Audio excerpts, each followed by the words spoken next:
Il est 20 h, merci de nous retrouver sur Burkina Info pour le journal L'actualité en titre. Roch-Marc Christian Kaboré peut désormais commencer son quinquennat en toute connaissance de cause à l'aube de cette année 2016 qui s'annonce. La passation de charge entre le président du Faso et son prédécesseur Michel Kafondo a eu lieu ce matin, le détail dans ce journal. Et depuis 24 heures déjà, Salif Diallo est président de l'Assemblée nationale. Sur son élection, certains leaders de partis politiques donnent leur appréciation et attentes. Bienvenue aux 20 h de Burkina Info. Ouvrons ce journal avec la passation de charge qui a eu lieu ce matin à Kossiam. 2 jours après son investiture, le président du Faso a reçu ce matin son prédécesseur Michel Kafondo. Le président de la transition, à sa sortie, a indiqué être venu faire le point des préoccupations actuelles, surtout sécuritaires, en indiquant que la menace est toujours réelle. Ibrahim Songo. Michel Kafondo au palais présidentiel de Kossiam ce jeudi 31 décembre 2015. Mais cette fois-ci, pas pour présider un conseil de ministres, mais plutôt pour faire le point de ces 13 mois d'exercice de la magistrature suprême à son successeur, Roch-Marc Christian Kaboré. L'objet de notre rencontre ce matin avec le président sortant Kafondo, c'était pour faire évidemment la passation de charge, et je voudrais très sincèrement le remercier de sa disponibilité et de la perspicacité avec laquelle il m'a fait le point d'un certain nombre de dossiers. Et des dossiers, Michel Kafondo dit en avoir suffisamment déposé sur la table du nouveau chef de l'État. Il y a beaucoup de dossiers en instance, mais on ne peut pas en parler ici parce qu'il y en a tellement. Mais je lui ai fait le point des situations prioritaires. Ça concerne à la fois la question sécuritaire, surtout, parce que vous savez très bien que nous sommes toujours un peu dans une situation d'incertitude, mais ce n'est pas grave, mais il faut toujours être vigilant. Ça a beaucoup préoccupé. Puis bon, le reste, c'est les dossiers courants. Et d'appeler les Burkinabés à s'unir autour du président Roch-Marc Christian Kaboré pour relever ces défis et répondre aux attentes du peuple. Je souhaite encore une fois vraiment plein succès au président du Faso, qui est le président de tous les Burkinabés, je l'ai souligné. Et demander à tout le monde de lui apporter vraiment le concours qu'il faut. Parce que l'objectif, comme je l'ai toujours dit, est de faire en sorte que ce pays-là continue à avancer et puisse avoir la considération des autres pays. Nous sommes un exemple, il faut rester un exemple. À son tour, le président du Faso a souhaité un repos paisible à son prédécesseur après une expérience d'une année marquée par de nombreux tumultes. Cette passation de charge a été l'occasion pour le président du Faso de faire connaissance de ses futurs collaborateurs à la présidence du Faso. Autre sujet dans ce 20 h, après l'élection de Salif Diallo à la tête de l'hémicycle burkinabé, les représentants des partis se prononcent. L'on retient que tous indiquent attendre de cette législature des lois représentant la volonté et le besoin des Burkinabés. Samba Kassile Traoré. C'est officiel. Salif Diallo est désormais le nouveau président de l'Assemblée nationale burkinabé. Il est élu avec 78 voix sur 125 ce 30 décembre 2015, chose saluée par certains leaders de partis politiques. À notre niveau, nous n'avons pas de commentaires particuliers, sauf à lui adresser nos sincères et vives félicitations pour la confiance que ses collègues députés lui ont portée pour conduire l'Assemblée nationale. Et pour les 5 années à venir, nous souhaitons surtout de réussir son mandat et pour le grand bonheur de tous les Burkinabés. Nous saluons l'élection d'un président de l'Assemblée nationale et nous remercions tous ces députés qui ont œuvré à ce que nous ayons un président au sein de l'Assemblée nationale, ce qui prouve que la démocratie est en marche au Burkina Faso. Le passage à la 5e République, le vote de loi répondant aux attentes du peuple, telles sont entre autres les attentes des leaders de partis politiques vis-à-vis du nouveau président de l'Assemblée nationale. Nous demandons au président de l'Assemblée nationale de bien assurer le rôle constitutionnel que l'Assemblée doit œuvrer dans une démocratie, à savoir consentir l'impôt et voter la loi et contrôler l'action du gouvernement. Et sur ce volet, nous serons très regardants afin que l'Assemblée nationale puisse contrôler l'action du gouvernement. Arriver à avoir une 5e République et qui doit pouvoir rompre carrément avec le passé, parce que ça me vient en tête quand l'ancien président, M. Michel Kafando, disait qu'il faut que nous travaillions à mettre entre parenthèses les 27 ans de pouvoir de Blaise Compaoré. Cela veut dire quoi? Cela veut dire que nous devons construire un Burkina nouveau. Un Burkina nouveau, ça se construit sur des fondamentaux. Et ces fondamentaux ne peuvent tirer leur source qu'à partir de la Constitution. Les leaders des partis politiques pensent que Salif Diallo mérite la présidence de l'Assemblée nationale vu son expérience dans la politique. Tout en lui souhaitant bonne chance, ils espèrent que le maximum de lois sera voté pour le bien du peuple. Salif Diallo, surnommé Gorba, est le nouveau président de l'Assemblée nationale, ayant dans son tout premier discours invité les 127 députés à travailler pour la défense des intérêts du peuple et non pour des intérêts partisans. Ceux-ci se prononcent sur le choix de Salif Diallo comme président de l'Assemblée nationale. Cheikh Omar Pandaogo. Salif Diallo élu président de l'Assemblée nationale du Burkina Faso. C'est ce 30 décembre, aux environs de 19 h temps universel, que les résultats ont été rendus publics. 78 voix contre 43% vis-à-vis Adama Soso de l'UPC. Un vote aux couleurs d'une vraie démocratie pour certains députés. L'élection du président de l'Assemblée nationale, donc pour moi, je crois que c'est une preuve de démocratie. On l'a passé aux voix, il y avait même un autre candidat qui a quand même récolté.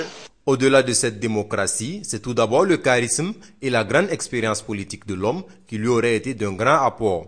Pour eux, le peuple se reconnaîtra à travers l'Assemblée et mieux encore, son président. Nous avons notre député a quand même recueilli plus que les voix de son parti. Quand même, j'allais dire plus de la moitié des voix de son parti.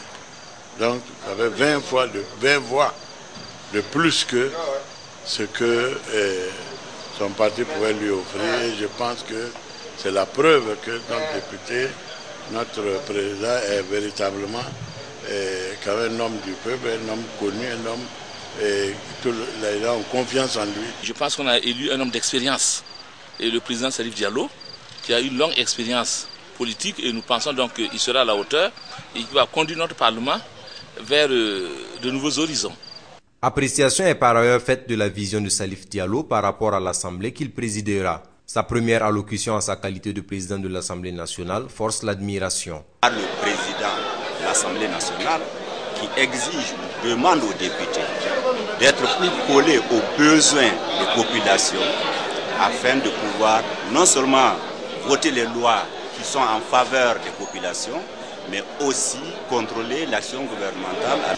Et le président nouvellement élu de l'Assemblée a suffisamment interpellé toute l'Assemblée ce soir sur notre responsabilité et on va travailler dans ce sens. C'est donc parti pour 5 ans de dur labeur. Entre vote de loi, contrôle de l'action du gouvernement et la mission de consentir l'impôt, les 127 nouveaux députés dans leur action devront prendre en compte les aspirations du peuple dans son ensemble. Durant ces 27 ans de pouvoir de Blaise Compaoré, des crimes économiques et de sang ont été commis. En témoignent les nombreux dossiers en justice et les jugements rendus, à savoir le procès Guiraud, celui des fraudes au concours, pour ne citer que ceux-là. Aussi après le coup d'État du 16 septembre dernier, en plus des généraux Diendéré et Bassolé, nombreux sont ceux qui ont été incarcérés à la Maka. L'Iradan Philippe Ada revient dans cet élément sur les différentes incarcérations qui ont eu lieu sous cette transition qui prend fin.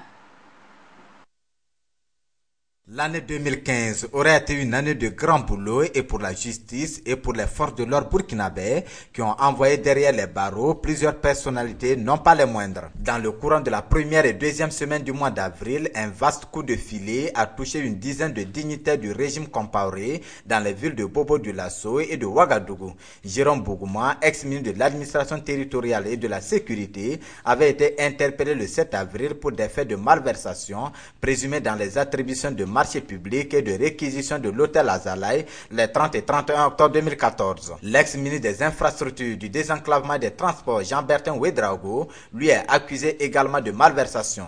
De même, l'ancien député du Congrès pour la démocratie et le progrès et actuel président de la nouvelle alliance du Faso Nafa, Rasmane Ouédraogo, à qui l'on reprochait des activités politiques illégales, a été arrêté puis relaxé le 11 avril. Salif Lamoussa Kaboré, ex-ministre des Mines et de l'Énergie, à qui l'on reprochait sa gestion à la Sonabel et qu'il a dirigé pendant environ une décennie, lui a été déféré le 10 avril à la maison d'arrêt de correction de Ouagadougou-Mako, où séjourne déjà l'ancien maire de Tangen Dassouri et président de la FEDABC, Adama Zongo, mais le premier a profité d'une liberté provisoire pour prendre la pour d'escampette. Joanny Ouédraogo, ancien maire de l'arrondissement 8 de Ouagadougou, a été interpellé le 10 avril et transféré au parquet 4 jours plus tard. Cela n'a pas été le cas de l'ex-ministre de l'Industrie, du Commerce et de l'Artisanat, Arthur Kafando, interpellé le 9 avril et transféré à la Mako. Dans la capitale économique, la maison d'arrêt de correction de Bobo héberge également quelques dignités de l'ex-régime comme Salia Sanou et les ex-maires d'arrondissement que sont Sédou Sanon et Karim Baro pour complot contre la sûreté de l'État, faux et usage de faux. Également, l'ex-député du Congrès pour la démocratie et le progrès CDP et actuellement militante de la NAFA, Assita Ouattara, a séjourné à la Maka pour activité politique illégale. Outre ces détenus liés à la gestion des deniers publics, il y a ceux du coup d'État de l'ex-RSP, avec à leur tête les généraux Diendéré et Djibril Bassoulé, arrêtés et transférés à la maison d'arrêt de correction des armées.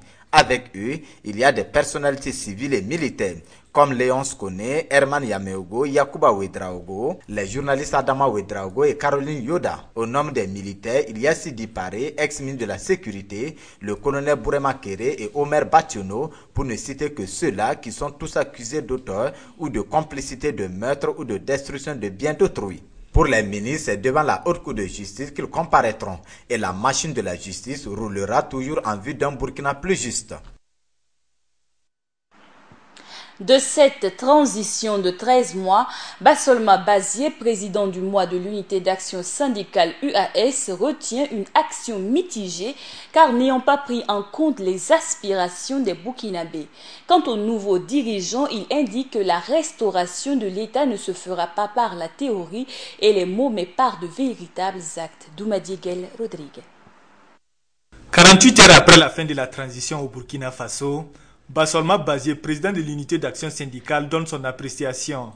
Selon lui, la transition a été déviée de sa trajectoire car n'ayant pas pris en compte les aspirations du peuple. Le bilan de la transition pouvait être meilleur que ce que nous avons constaté en termes d'acquis, d'autant que les Burkinabés sont descendus dans la rue pendant le mois d'octobre 2014 pour revendiquer un certain nombre d'éléments à prendre en compte, notamment la lutte contre l'impunité, la lutte contre la corruption, la lutte contre la fraude, la lutte pour l'approfondissement de la démocratie et la défense des libertés politiques et syndicales. D'ores et déjà dire, c'est que la transition, à travers le message qui a été livré par le président Kafando, l'ex-président Kafando, était pleine de bonne volonté. Nous avons aussi pu constater que la transition a été déviée de sa trajectoire qui était de prendre en compte les préoccupations qui ont été exprimées par le peuple burkinabé à travers cette insurrection. Cependant, il note des acquis enregistrés sous la transition grâce au vaillant peuple burkinabé.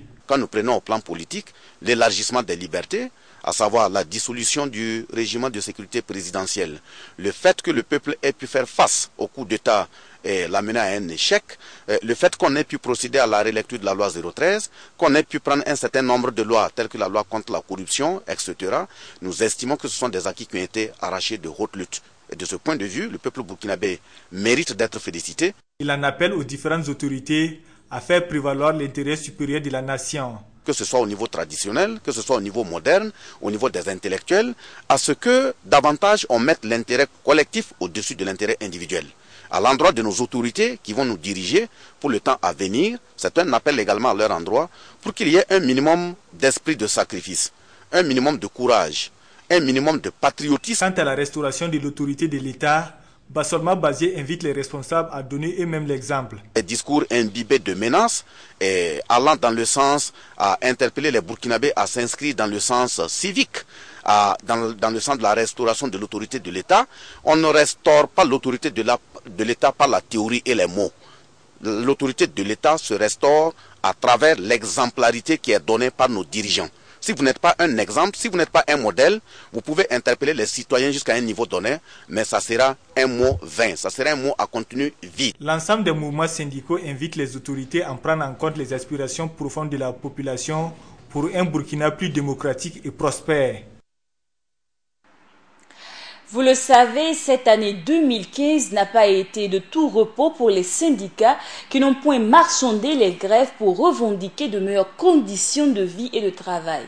Basselma Bazier, président du mois de l'unité d'action syndicale UAS, revient sur les acquis engrangés sous cette transition et les défis à relever par les nouveaux gouvernants. Doumadiegel Rodriguez. Les différents mouvements syndicaux sont restés en veille sous la transition. Cette mobilisation leur a permis d'enregistrer des victoires sur certaines de leurs préoccupations. La coalition nationale contre la vie chère, à ce qu'il y ait une baisse conséquente du prix des hydrocarbures, à ce que la loi 013 également soit relue, à ce que le régime de sécurité présidentielle soit dissous, parce qu'il n'appartient pas à l'armée d'assurer la sécurité présidentielle dans un État qui se dit démocratique. Le rôle de l'armée, c'est de sécuriser les frontières de notre pays. Ça aussi, les autorités de la transition ont voulu tergiverser, accompagnés par de nombreux partis politiques et même d'organisations de la société civile qui ont estimé qu'on ne pouvait pas dissoudre le régime de sécurité présidentielle. Et nous avons maintenu notre position jusqu'à ce que ce régime-là soit dissous. Le mouvement syndical est resté en veille. C'est un engagement que nous avons pris. Nos défensiers l'ont fait le 3 janvier 1966. Ils l'ont fait également à travers la grève générale des 17 et 18 décembre 1975. Malgré ces acquis enregistrés, la lutte continue toujours selon les syndicats jusqu'à la satisfaction totale des doléances qui n'ont toujours pas obtenu une issue favorable. Notamment la relecture de la loi 028 qui porte code du travail dans notre pays, code du travail dont nous estimons que le contenu est esclavagiste. Nous avons la relecture de la loi 027 qui porte collectivité territoriale également que nous attendons. Nous attendons également le comité qui doit revoir l'impact de l'UTS sur les primes et indemnités dans le secteur privé, d'autant que cela n'est pas appliqué dans le secteur public. Nous attendons également le gouvernement à ce que le prix des loyers au niveau des commerçants connaisse une baisse. Mais aussi au niveau des prix des hydrocarbures, il faut une baisse conséquente parce que le prix du baril a quitté de $130 en 2012 à aujourd'hui $36. Donc ça veut dire qu'en principe, si on devait aller plus loin, aucun litre de produit pétrolier ne devait excéder 300 francs au niveau des pompes d'essence.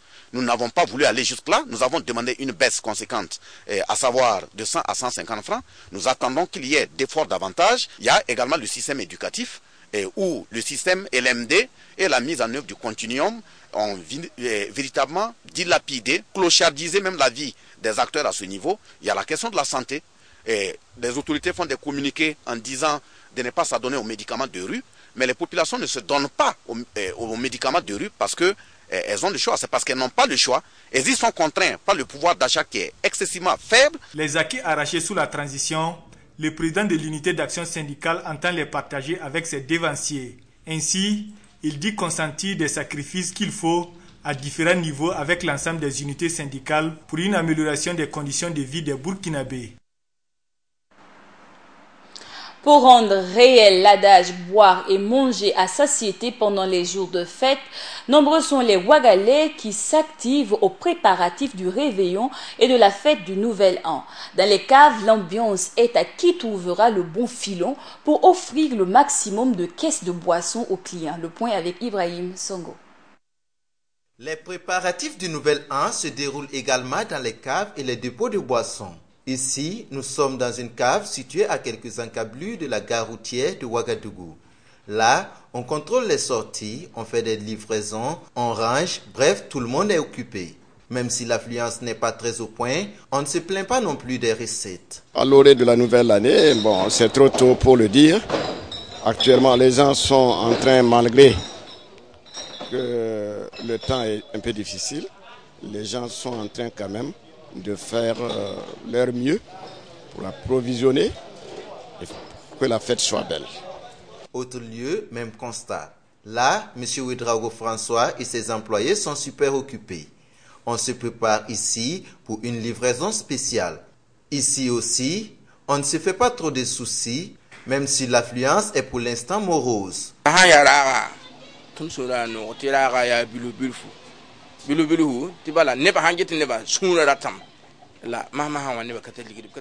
On ne se plaint pas trop du marché.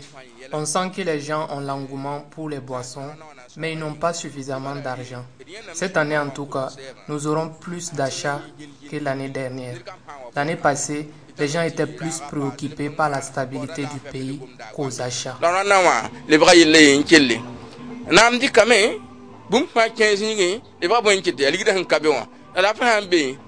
Somme toute, ce n'est pas la boisson qui manque. En tout cas, à notre passage, les caves sont bien remplies de boissons de tout genre. Mais la modération est à observer dans la consommation. Cette année 2015 n'a pas été des meilleures pour le monde du sport. Discorde, mésentente, manque de communication sont ces mots. Le retour avec Samba Kassile Traoré. Le monde du sport a été marqué en cette année 2015 par diverses crises qui l'ont secoué. Du cyclisme à la boxe en passant par le karaté-do ou le basketball, les fédérations s'occupant de ces sports ont été confrontées à d'énormes difficultés, entraînant même la dissolution de certaines. Ce fut le cas de la fédération burkinabé de karaté-do, dissoute à cause d'une mésentente des membres de la dite fédération. Une dissolution que le ministre des Sports en son temps justifie en ces termes. Il y a un agrément que le ministère donne aux fédérations sportives que le ministère retire quand il l'apprécie, seulement quand il l'apprécie, que la fédération n'est pas à mesure de conduire cette affaire-là. Et c'est le cas. Nous n'allons pas continuer à diviser le monde du karaté parce qu'un groupe ne veut pas amener tout le monde. Nous voulons quelqu'un, un comité qui va amener tout le monde. Et c'est ça notre préoccupation. La même mésentente a été remarquée en cette année 2015 au sein d'autres fédérations, telle la Fédération nationale de boxe, où certains boxeurs se sont plaints d'une injustice à leur égard, ou encore au sein de la Fédération nationale de basketball, où le manque de communication s'est fait sentir. Lors du championnat, lors de mon combat, presque les autres boxeurs, ils ont refusé complètement de boxer. J'ai boxé, ils ont donné la victoire. Pour moi, c'est une première fois. Toute personne doit se mettre à l'idée qu'il doit perdre un jour. La dernière fois, ils l'ont dit de pousser pour faire tout son possible pour m'empêcher complètement de faire ma boxe. Cette fois-ci, je me suis entraîné en conséquence de sa technique, jusqu'à il est tombé. Donc, en quelque sorte, on devrait le faire moins. Tout ça, on ne l'a pas fait. La deuxième reprise et la troisième reprise, il a continué de pousser.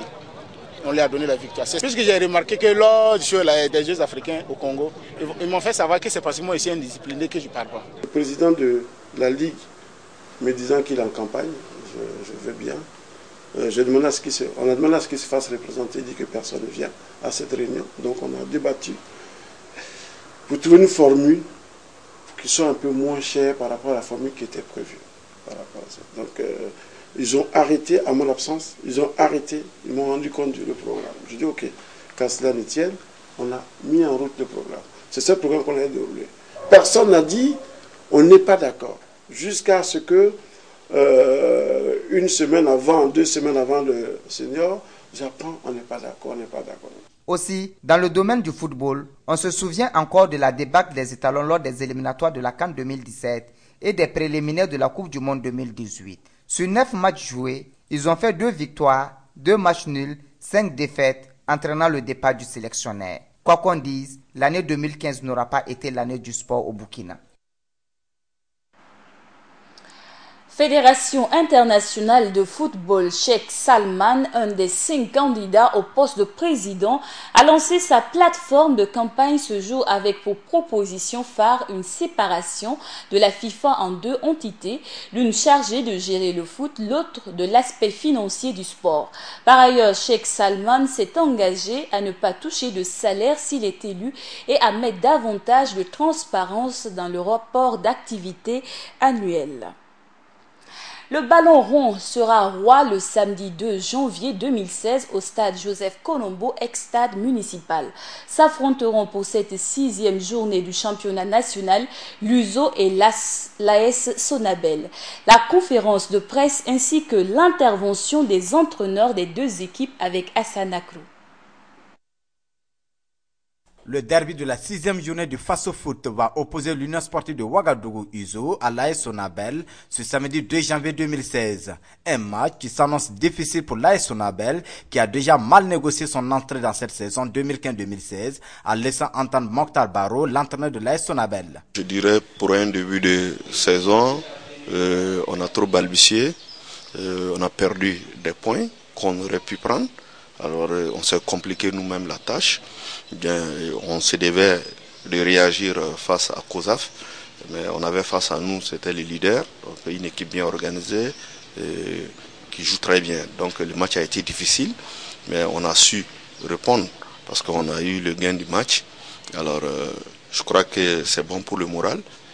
C'est des aspects que nous devons utiliser pour motiver les enfants face à l'ISO, qui est notre adversaire de la semaine. Mais pour le capitaine Kwaku Valentin, pas question de se laisser dominer par l'équipe adverse, car la victoire de la 5e journée face au leader du championnat, le COSAF, a motivé ses coéquipiers à revenir sur leur forme. Bon, actuellement, avec la victoire qu'on a eue face au leader la semaine dernière, je pense qu'actuellement nous sommes confiants pour ce match. Nous savons ce qui nous attend, c'est que la bataille vraiment sera très rude, puisque l'ISO c'est une grande équipe. Actuellement, l'ISO, après 5 journées, est invincible. Parce que non, que cette invincibilité, on va la casser ce samedi. Casser cette invincibilité de l'USO ne sera pas chose aisée, selon l'entraîneur Moussa Ouedraogo, dit José Mourinho. Bon, c'est un match difficile, mais dans la mesure où nous travaillons avec des jeunes joueurs qui sont motivés, ils sont tous là pour se faire une place dans l'histoire footballistique de ce pays. Ils sont tous là pour se tailler une place, soit quelque part au niveau d'une sélection donnée par rapport à leur catégorie d'âge. Ils sont tous là pour se faire plaisir eux-mêmes. Ils sont tous là pour se faire plaisir à les supporters. Je pense que si on se donne la main, on se serre les poignets, on applique le minimum de consignes que nous avons l'habitude d'appliquer et on se dit, on joue, on n'a rien à perdre, on doit développer notre foot et je pense qu'à la fin, tout le monde sera content. Et au capitaine Zongo Abdoulaye de l'USO de conclure que la confiance y est au sein de l'équipe. Je peux dire qu'on est confiant. Et on fait un rappel aux supporters, il n'y a pas de problème. On est confiant. Et d'ici le samedi, on va essayer de voir, de rapporter quelque chose au grenier et faire un beau football pour eux. Le verdict de cette rencontre est attendu ce samedi 2 janvier au stade Joseph Konombo de Ouagadougou. Voici une année qui sera gravée au creux des mains des Burkinabés. Cette année 2015, malgré les crises, revendications et même le coup d'État, n'ont pas pu entraver la volonté des Burkinabés à un changement qui s'est manifesté par des élections le 29 novembre dernier. À l'orée de l'année 2016 qui s'annonce dans quelques heures, je vous invite à revivre les périodes marquantes de cette année 2015 qui s'achève avec Cheikh Omar Bandaogo. 2015 aura été une année spéciale pour les Burkinabés, une année placée sous le signe de la transition. Transition marquée par de nombreux faits sociaux et surtout politiques dont nous vous proposons une rétrospective. 4 février 2015, le traditionnel Conseil des ministres est perturbé par des éléments de l'ex-régiment de sécurité présidentielle. 3 mars, coup d'envoi de l'opération d'enrôlement en vue de la révision exceptionnelle des listes électorales. 4 mars, l'exhumation et l'expertise des restes du président Thomas Sankara et de ses 12 compagnons sont autorisées. 13 mars, installation de la commission de réconciliation nationale et des réformes avec à sa tête Monseigneur Paul Ouedraogo. 7 avril, vote du nouveau code électoral interdisant la participation aux élections de ceux qui ont soutenu le projet de modification de la Constitution voulu par Blaise Compaoré. 9 avril, mise sous scellé de la tombe de Thomas Sankara. 17 avril 2015, installation de la Haute Cour de justice chargée de juger le président du Faso et les membres du gouvernement. Arrivée de Mariam Sankara à Ouagadougou le 14 mai 2015. 25 mai 2015, exhumation du corps présumé de Thomas Sankara et de ceux de ses 12 compagnons. 29 juin, le RSP refait parler de lui dans une supposée tentative d'attentat sur l'avion de Yacouba Isaac Zida à son retour de Taïwan. 16 juillet, le CNT vote la mise en accusation de Blaise Compaoré et des membres de son gouvernement. 22 juillet 2015, Auguste Denis Barry quitte le gouvernement de transition. Du 13 au 21 août 2015, dépôt des dossiers de candidature pour les élections couplées législatives et présidentielles initialement prévues pour le 11 octobre 2015. 28 août 2015, le Conseil constitutionnel valide provisoirement 16 des 22 candidatures à la présidence du Faso. 10 septembre 2015, validation définitive de 14 candidatures. 14 septembre 2015, la Commission de réconciliation nationale et des réformes rend son rapport au Premier ministre Yacouba Isaac Zida. 16 septembre 2015, le Conseil des ministres est perturbé par des éléments de l'ex-RSP vers 14 h. Le président de la transition et tous les ministres sont pris en otage.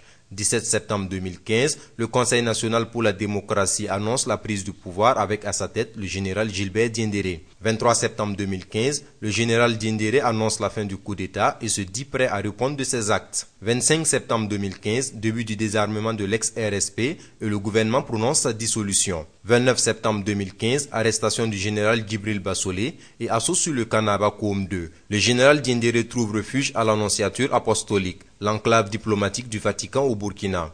1er octobre 2015, le général est remis aux autorités de la transition. 9 octobre 2015, inhumation des martyrs du coup d'État. 13 octobre 2015, le rapport d'autopsie du corps présumé de Thomas Sankara et le rapport balistique sont présentés aux familles. 16 octobre 2015, le général Diendéré est poursuivi pour crimes contre l'humanité, en plus de 10 autres chefs d'inculpation. Du 8 au 27 novembre 2015, campagne pour la présidentielle au Burkina Faso. 29 novembre, élections présidentielles et législatives. 30 novembre 2015, proclamation des résultats provisoires par la CENI. Roch-Marc Christian Kaboré est élu au premier tour avec 53,49% des voix contre 29,65% pour Zéphirin Diabré qui vient en seconde position. 2 décembre 2015, la CENI proclame les résultats des législatives. 15 décembre 2015, le Conseil constitutionnel valide les résultats de la présidentielle. 21 décembre 2015, on annonce un mandat d'arrêt international contre Blaise Compaoré. 28 décembre, démission du gouvernement de la transition. 29 décembre, prestation de serment du président Roch-Marc Christian Kaboré. 30 décembre, l'Assemblée nationale est officiellement installée avec Salif Diallo comme président. 31 décembre, passation de charge entre Michel Kafando et Roch-Marc Christian Kaboré à la tête de l'État. Une nouvelle ère et une nouvelle année se présentent maintenant au Burkinabé.